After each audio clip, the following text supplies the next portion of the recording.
Welcome to the Trackpads Military History Podcast, where we bring the terrain, the tactics, and the stories of soldiers to life. Each episode goes deeper than the written article, giving you a front-row seat to the battles that shaped history. Discover more at trackpads.com. The spring of 1944 settled over England with a strange tension, a mixture of calm countryside and the heavy pulse of war. Villages across Kent and Sussex seemed alive with the presence of armies. Yet the armies were, in large part, illusions. Soldiers hammered tent stakes into fields, trucks rumbled along narrow roads, and tank tracks gouged the earth. Yet many of the tanks themselves were little more than air-filled rubber shells. Airfields appeared crowded with fighters and bombers, but closer inspection revealed wooden frames with painted markings, designed to fool the eye from 1,000 feet. Even sprawling depots of fuel drums, glistening under camouflage nets, held nothing but emptiness. This elaborate theater, visible to German reconnaissance aircraft and reported back to Berlin, told a convincing story of an invasion force preparing to strike at Pas-de-Calais. What the enemy saw was not a genuine army but a masterfully constructed deception. Operation Fortitude, a weapon woven not from steel and explosives, but from appearance, rumor, and calculated lies. Behind this carefully staged performance lay a gamble as serious as any in the war. The Allies knew that the Normandy landings, when they came, would test the fragile balance between surprise and destruction. The beaches themselves were vulnerable, hemmed by seawalls, overlooked by bunkers, and easily threatened by swift counterattack. If Hitler's armored divisions were hurled against those beaches in the first days, the invasion could collapse before it found footing.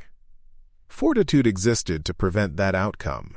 Its goal was not simply to distract, but to paralyze, to hold German reserves in place at Calais, while the real invasion unfolded to the west. Each day of hesitation bought through deception would allow engineers to clear minefields, infantry to dig in, and artillery to roll ashore. In a campaign where time was the most critical commodity, the illusion of Calais was designed to purchase it in abundance. The brilliance of Fortitude lay in its use of German certainty against itself. To the minds of Hitler's generals, the Pas-de-Calais was the only logical target. It was the shortest crossing, the most direct path into Germany, and the most heavily fortified sector of the Atlantic Wall.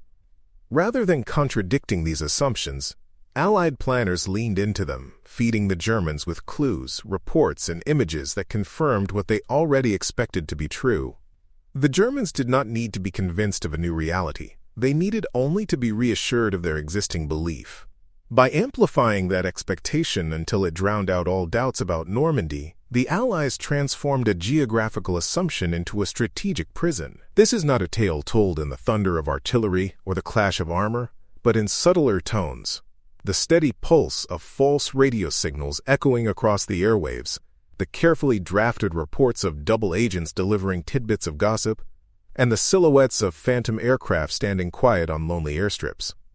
It is a story of discipline, where clerks forged paperwork with the same dedication as infantrymen dug trenches, and carpenters crafted wooden guns with the seriousness of engineers building bridges. It is also a story of courage, for sailors and airmen carried out feints under the risk of real gunfire, and agents lived double lives under constant suspicion. To understand D-Day fully, one must look beyond the sand and seawalls of Normandy to the shadows cast across the Channel.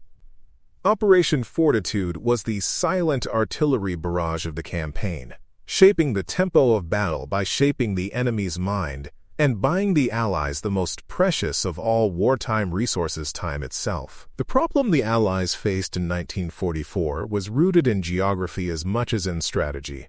To the German High Command, the Pas-de-Calais was the natural invasion site. It was the narrowest point of the English Channel, the most direct route from Britain into northern France, and home to long, flat beaches that seemed made for the landing of tanks and supplies.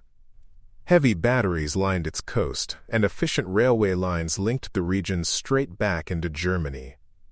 All the logic of terrain and logistics pointed to Calais.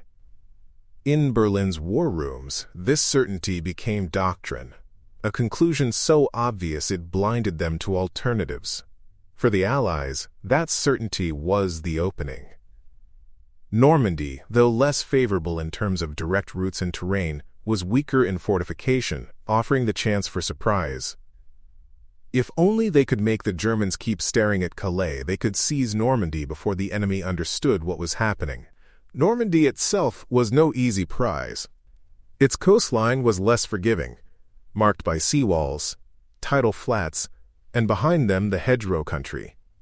A patchwork of small fields, sunken lanes, and earthen banks that formed natural fortresses for defenders. The invasion required a longer sea crossing, and the logistical path inland was more complex than at Calais.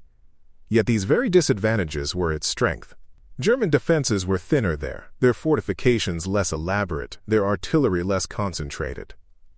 The risk lay not in the landing, but in what came after.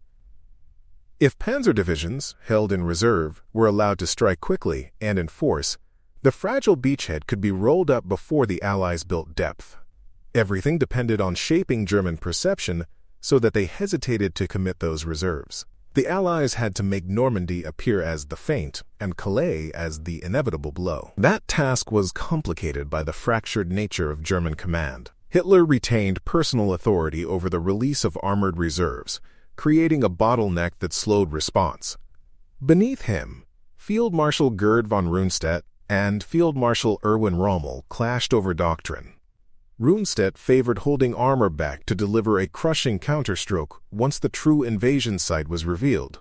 Rommel, by contrast, argued for placing reserves close to the coast, to smash landings before they could gather strength. The tension between these schools of thought created fertile ground for deception. If the Germans believed Calais was the main target, Rundstedt's logic would prevail, delaying the release of reserves to Normandy. If Rommel's urgency was diluted by Hitler's indecision, precious days would be lost.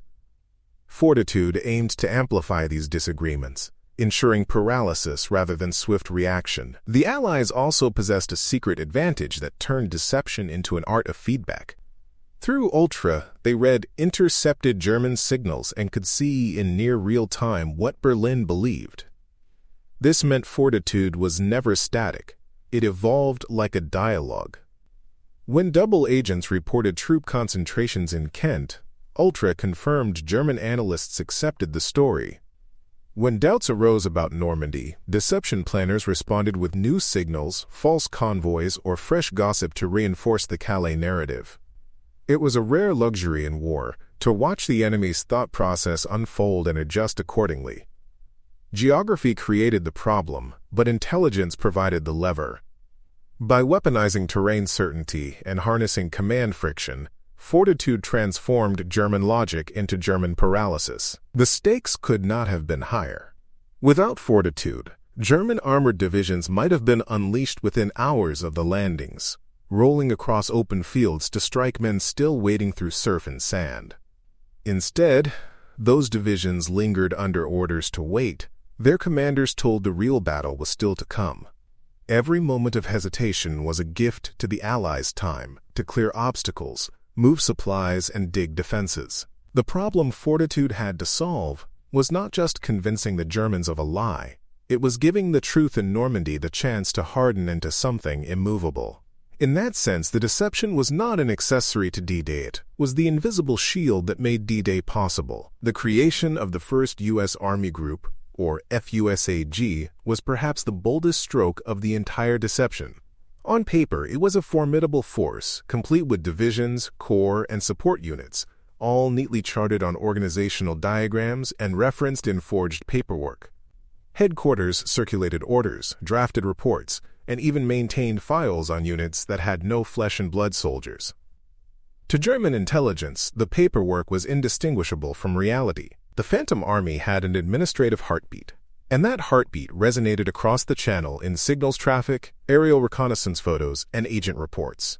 It was a conjuring act conducted not by magicians, but by staff officers, clerks, and signalers who knew that every forged requisition or scripted radio message might one day be weighed against Allied lives on a French beach. If the paperwork gave FUSAG substance, General George S. Patton gave it soul.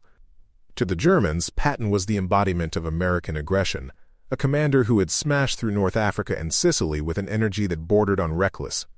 When they learned he had been given command of the supposed army massing near Dover, it confirmed their expectations. Allied planners knew this and made him visible at just the right times, inspecting troops, delivering speeches, or touring airfields. Each appearance was carefully calculated, designed to be seen, heard, or whispered about. Patton himself became a weapon, his reputation radiating credibility over an army that did not exist. To Berlin, the logic was inescapable. Where Patton was, the main blow must follow. But paper and personality were only part of the illusion. Soldiers of camouflage units and engineers set to work creating the physical fabric of the deception. Inflatable tanks, crafted of rubber and canvas, were positioned under camouflage nets where German reconnaissance planes could not miss them.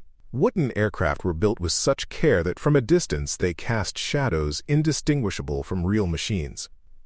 Dummy landing craft dotted harbors, their profiles convincing enough to suggest entire fleets. Even fuel pipelines were assembled in fields, their painted lengths coiled convincingly beside false pumping stations. Each artifact was designed not to withstand close inspection, but to be glimpsed from afar, filed into enemy intelligence reports, and folded into the larger narrative. The craftsmanship was extraordinary, and it transformed Kent and Sussex into a stage where appearance was as valuable as reality. Supporting these illusions was a theater of logistics. Convoys of vehicles rumbled along roads on carefully planned circuits to create traffic patterns consistent with massing divisions. Drivers were ordered to obey strict blackout rules and timed routes, ensuring that movement looked authentic but remained under control. Supply depots were erected with meticulous attention to aerial visibility, rows of tents, stacks of crates, and fields of fuel drums aligned in ways that would photograph convincingly. Road intersections were managed with the precision of stagecraft, soldiers ensuring tire marks accumulated in the right places. From above, it all looked like an army on the move. For the men tasked with maintaining the illusion, it was an odd war driving in circles, hammering together props and painting shadows. Yet the weight of their labor was real. Each convincing sign meant another day of German hesitation, another chance for the real invasion force to carve its foothold into Normandy. Life in this landscape of illusions created a curious atmosphere for the soldiers stationed there. They trained as usual, but often their exercises were more performance than preparation. Infantry drilled beside dummy tanks and mechanics serviced aircraft that could never fly. Conversations were staged in public houses, where German agents might listen, and local civilians became unknowing actors in the grand play. It was soldiering of a peculiar sort, one that required patience, craftsmanship, and an unusual awareness of being observed. For many, the strangest part of the deception was the knowledge that their daily routine mundane tasks like driving, hammering, or gossiping was shaping the enemy's perception of reality. In the grand chessboard of war, they were pawns who disguised themselves as queens, and their success was measured not in territory gained, but in illusions sustained. The true heart of Fortitude lay not only in inflatable tanks and dummy airfields, but in the whispered network of agents and signals that made the illusion breathe. At the center of this system was Britain's XX Committee, which had painstakingly turned captured or willing German spies into double agents. Their greatest asset was Juan Pujol Garcia, codenamed Garbo, who spun an entire web of fictitious sub-agents across Britain. To Berlin, his reports read as authentic mundane details about weather, troop movements, and soldier complaints, woven together with just enough errors to appear genuine. Each small lie reinforced a larger fiction, that the Allies were massing for a strike at Calais. Garbo's credibility became a linchpin of the deception, his steady stream of letters and radio messages confirming what German analysts already believed. Radio discipline gave the Phantom Army its pulse. Specialist units maintained elaborate wireless networks, generating the chatter of a formation that did not exist. Operators followed scripts with the precision of actors, simulating the rhythms of an army on the march, supply requests, weather updates, and minor miscommunications. These details mattered because they reflected the reality of military life. An authentic army never operated seamlessly. German signals intelligence listened, logged, and charted this artificial heartbeat, seeing in the volume and cadence the unmistakable signs of a large force preparing for action. What they could not see was that the messages came from a handful of operators in isolated huts, carefully following pre-planned schedules. Fortitude also exploited the bureaucratic habits of military organizations. Deception units created paperwork trails, supply manifests, training orders, casualty lists. That painted a picture of life within FUSAG. Some of these documents were allowed to leak through diplomatic channels or neutral intermediaries, feeding tidbits to Berlin that aligned with the larger narrative. To German analysts who thrived on reconciling multiple sources, the consistency was compelling. Every report, every photograph, every intercepted message reinforced the same conclusion. A powerful army stood ready opposite Calais. The more evidence accumulated, the harder it became to question. Bureaucracy itself became a weapon, suffocating doubt beneath a mountain of administrative detail. What made this whisper web so effective was the feedback loop provided by Ultra. By reading German communications, the Allies could see how their lies were being received. If Berlin showed skepticism about Normandy, deception planners responded with fresh reports or additional wireless traffic to strengthen belief in Calais. If German agents pressed for confirmation, new proof was staged and fed through Garbo or others. This made Fortitude an adaptive operation, constantly adjusting to enemy perceptions. Deception was not static. It was iterative, a dialogue conducted across airwaves and intelligence reports. The Allies weren't simply lying. They were managing the enemy's understanding of reality in real time. For those tasked with carrying out this deception, the work was demanding and oddly anonymous. Radio operators endured long watches, tapping out meaningless chatter with the same focus as men sending real orders. Clerks filled endless pages of forged rosters, manifests, and schedules, knowing they would never leave the filing cabinets except through the eyes of enemy intelligence. Double agents lived precarious lives, balancing loyalty to Britain against the constant risk of exposure by their German handlers. Their contribution would never be marked by medals or parades, but without them, the great illusion could not stand. Together they formed the Whisper Web, a network as intricate as any battlefield formation, whose victories were measured not in captured ground but in stolen time. On the night of the 5th to the 6th of June 1944, the English Channel transformed into a stage for one of history's most elaborate performances. Along carefully plotted routes, flotillas of small motor launches crept forward, their engines thudding softly against the chop. These craft were no invasion fleet, yet their orders carried immense weight. They were to impersonate one. Sailors tossed bundles of metallic foil, known as window, into the night air at exact intervals, creating shimmering clouds that drifted on the wind. To German radar operators watching their Würzburg and Freya screens, those foil clouds reflected signals identical to those of a convoy. Towed reflectors enhanced the illusion, producing steady echoes that seemed to hold formation. For the men in coastal bunkers, the picture was unmistakable. Their scopes bloomed with blips advancing toward Pas de Calais, just as intelligence had predicted for months. What looked like the prelude to invasion was, in truth, little more than strips of foil and a handful of launches playing their part in the grand deception. The mirage extended beyond radar returns. Allied planners understood that a convincing story needed multiple layers: sound, sight, and behavior, all reinforcing one another. Naval detachments set up false navigation lights, blinking in patterns that suggested channels had been cleared for approaching vessels. Elsewhere, destroyers and smaller warships fired occasional shells toward the coast.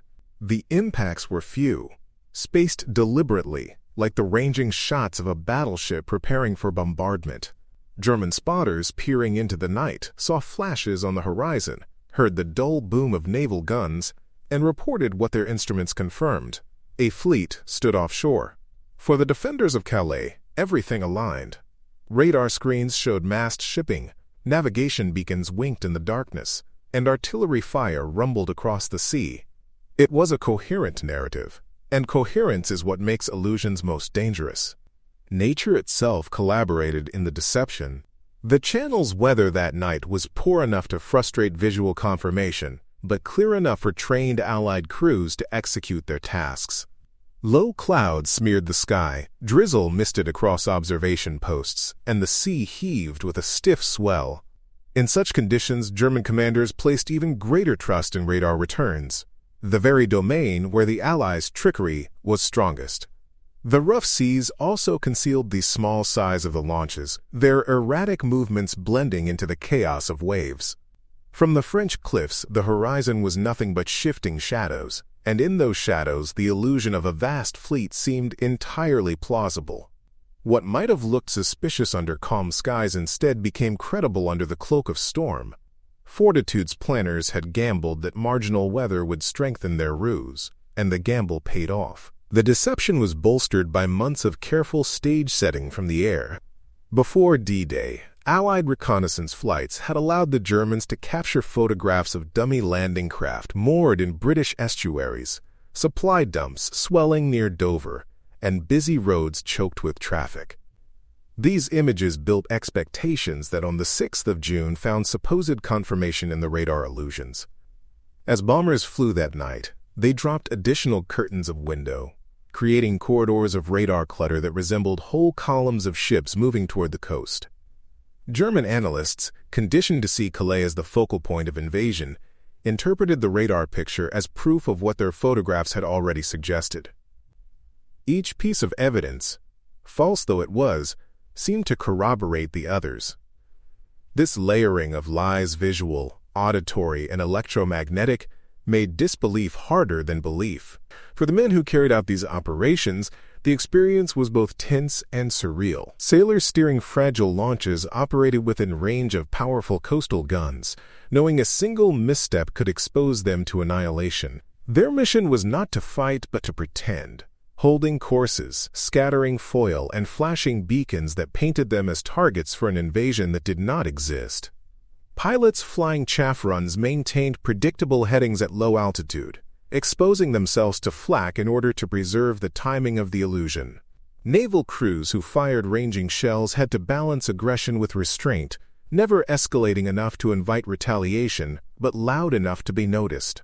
These were acts of courage measured in patience and precision rather than violence. By dawn, the dangerous masquerade had succeeded. German commanders remained fixated on Calais, convinced an armada was bearing down on them, even as the real invasion was unfolding far to the southwest. The phantom fleets had achieved their purpose. They bought the Allies time, and with it, the chance to turn Normandy's beaches into a foothold for liberation. When dawn broke on the 6th of June, German situation maps told a story written as much in illusion as in fact. Normandy was aflame with landings, yet across the Channel, radar screens and agent reports still pointed to Calais. The German 15th Army, responsible for guarding the strait, remained poised for the main blow they were certain would follow. Orders from higher headquarters reinforced that belief, instructing units to hold in readiness rather than rush south. The effect was paralysis disguised as caution. Hitler's insistence on personally releasing armored reserves meant that decisions funneled upward through layers of command, each step slowed by the conviction that the real invasion had not yet begun. Every hour that ticked by without action gave Allied engineers time to clear obstacles, establish supply dumps, and push infantry off the sand. Normandy, so fragile in its first moments, began to harden into something more durable, because German certainty anchored their strongest forces to the wrong beaches. The friction inside German command only deepened the paralysis. Field Marshal Rommel argued that only an immediate, violent counterattack could throw the Allies back into the sea. But he was away visiting Germany when the landings began. Rundstedt, by contrast, favored holding reserves inland, waiting to strike only when the Schwerpunkt became clear. Fortitude ensured that clarity never came. German staff officers clung to the belief that Normandy was a diversion, a trap designed to lure their armor too soon. Messages from frontline units reporting the scale of Allied landings were treated as local exaggerations, anomalies to be smoothed out once the true invasion unfolded at Calais. What might have been healthy skepticism turned into dangerous rigidity. In the vital 48 hours after the landings, tanks that could have devastated the beachhead remained idle, while Allied units expanded their lodgements. For the soldiers of the 15th Army, the waiting was its own battle.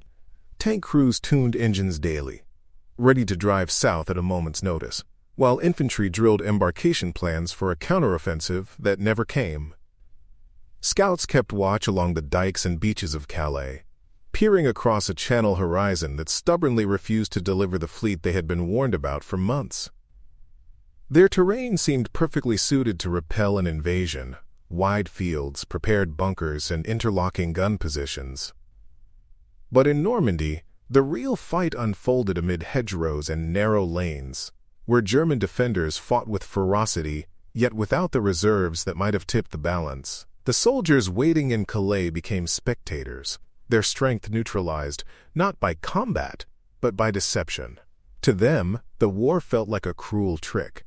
They were prepared for a decisive battle, but it never came to their ground. Even when orders finally arrived to release reserves, the delays proved fatal. Allied air supremacy made movement south a gauntlet of destruction. Bridges were destroyed, roads clogged with refugees and supply columns, and fighter-bombers roamed the skies, pouncing on any movement by daylight. Tanks crawled forward in small groups, their strength dissipated before it could be massed. By the time significant German armor reached the Normandy front, the Allies had secured beachheads, linked them together, and seeded the countryside with artillery observers and minefields. What might have been a decisive counterstroke became piecemeal assaults, each beaten back with heavy losses. The opportunity to smash the invasion on the beaches had evaporated in the fog of indecision, sacrificed on the altar of belief in Calais. The cost of this fixation was measured not just in missed opportunities, but in the campaign's trajectory. For weeks after D-Day, German high command remained convinced a second, larger landing at Calais was imminent. Even as Allied forces pushed inland, commanders held back formations in the north, reluctant to commit them until the phantom blow fell. This lingering hesitation drained strength from the real battlefield, ensuring that when the Allies launched their breakout at St. Lo and later Operation Cobra, the German defense lacked the reserves it needed. Fortitude had not destroyed a single tank or silenced a single gun, but it had done something just as decisive. It denied the enemy the chance to fight where and when it mattered. In that denial lay the true measure of its success. By mid-June, the results of Fortitude were visible not in what the Germans did, but in what they failed to do. Each day of hesitation meant the Allies were expanding their grip on Normandy. Engineers laid down temporary roads over the beaches, cleared minefields, and built depots for ammunition and fuel. Infantry battalions pushed inland, establishing defensive lines and securing villages, while artillery units registered fields of fire to blunt any armored thrust. What had begun as a tenuous foothold was rapidly hardening into a fortress. The deception at Calais bought this time. German armored divisions that might have broken the invasion within hours remained tethered to the wrong coast, convinced their moment of glory had yet to arrive. By the time they moved, the battlefield had changed, and the Allies were ready for them. When German armor did arrive in Normandy, it was too little and too late. Columns moved under skies dominated by Allied aircraft, suffering heavy losses on the roads. Bridges were destroyed by bombing raids, forcing tanks onto narrow diversion routes that slowed progress to a crawl. Supply lines faltered, with fuel convoys harried by fighter bombers and artillery. Instead of arriving as a concentrated fist, the German counterattacks trickled in piecemeal, striking prepared positions where Allied defenses were strongest. Infantry dug into hedgerows, artillery observers tied to naval guns, and anti-tank crews waited in ambush along sunken lanes. The decisive counterblow that Rommel had feared was smothered before it could land. Fortitude had ensured that the timing favored the Allies, turning German might into a series of exhausted gestures. Yet, the most remarkable achievement of the deception was its persistence. Weeks after the initial landings, German High Command continued to insist that Normandy was only the opening act. Reports from double agents, carefully curated by British handlers, maintained the fiction that Patton's first U.S. Army group was still massing in Kent. Each new chaff drop or feigned radio transmission reinforced the idea that the real invasion was still to come at Calais.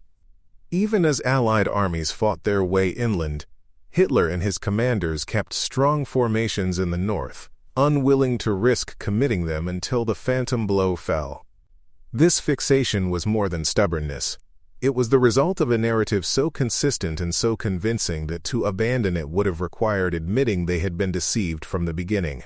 The consequences of that lingering belief were profound. By the time the Germans finally began to shift their reserves, Normandy had become a bastion bristling with men and firepower. Ports were functioning, supply chains were established, and Allied offensives were beginning to probe deeper into France. The 15th Army's continued idleness in Calais left the German front starved of strength. When the Allies broke out at Saint-Lô and launched Operation Cobra in late July, they faced a defense brittle and exhausted, unable to withstand the assault. The absence of reserves was not simply a tactical oversight, it was the direct harvest of Fortitude's deception. Every day those units waited in the wrong place, the Allies gained momentum they would never relinquish. Fortitude's power was its ability to act like silent artillery, shaping the battlefield without firing a shot. Where bombardments shatter defenses with shock, deception bends the enemy's mind until hesitation becomes paralysis. In Normandy, that paralysis translated into time. Time to dig, time to build, time to prepare. It gave the Allies the cushion they needed to turn a risky gamble into a launching pad for liberation. When historians measure the weight of deception, they often count the panzers withheld, the reserves delayed, the hours lost. But its true effect was less tangible. It changed the rhythm of the campaign, ensuring that when battles came, they were fought on Allied terms.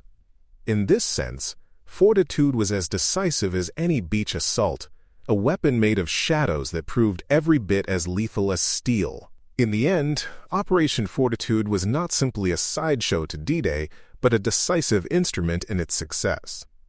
Its greatest achievement was to make the Germans believe what they already thought they knew.